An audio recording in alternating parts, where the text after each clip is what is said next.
Excellencies, ladies and gentlemen, let me stress that Georgia is strongly committed to direct its national policies towards achievement of Millennium Development Goals. Allow me to draw your attention to the progress in my country in this regard.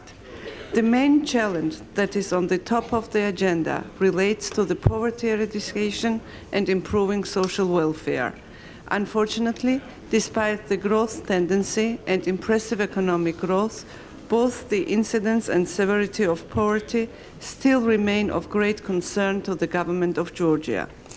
Positive trends in economic development, including poverty reduction, were considerably reversed by the Russia-Georgia 2008 war and the world economic crisis.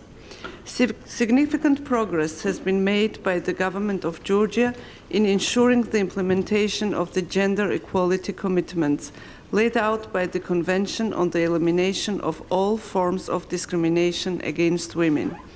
In close cooperation with the civil society, few meaningful initiatives have been implemented. The law on gender equality was adopted in March 2010. The Parliamentary Council on Gender Equality became a standing body. The National Action Plan on Women, Peace and Security was adopted in December 2011. We are glad to announce that the increased state funding of maternal programs and improved access to affordable, high-quality medical services has played a crucial role in the steady decrease of maternal mortality in Georgia from 23.4 in 2005 to 90.4 in 2010. In addition, the government has undertaken several steps for improving social welfare in the country. The amount of pension for the retired people has increased.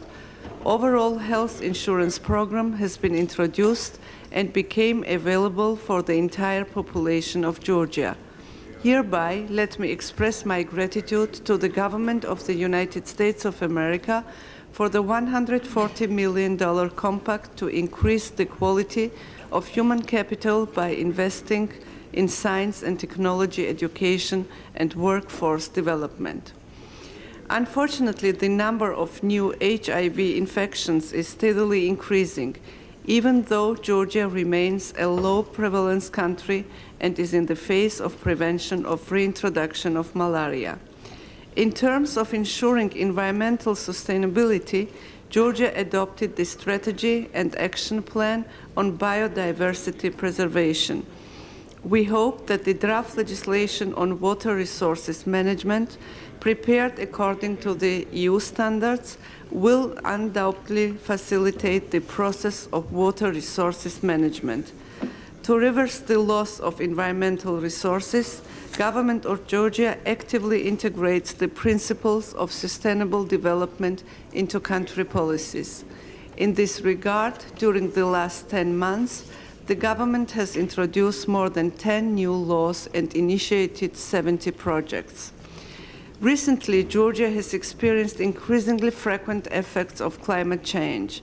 The third national communication to the United Nations Framework Convention on Climate Change, to be issued in 2013, will include the updated greenhouse gas inventory and discuss the ways of minimizing its emissions in the main cities of Georgia. It will assist the government to better analyze climate change risks and to develop realistic scenarios for reducing its negative impact.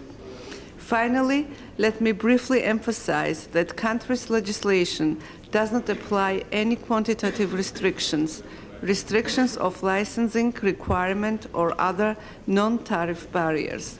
Georgia enjoys free and preferential trade regimes with its neighbors. I am glad to inform you that the European Union and Georgia have concluded talks on deep and comprehensive free trade area, which is expected to be initiated during the Vilnius summit in November 2013.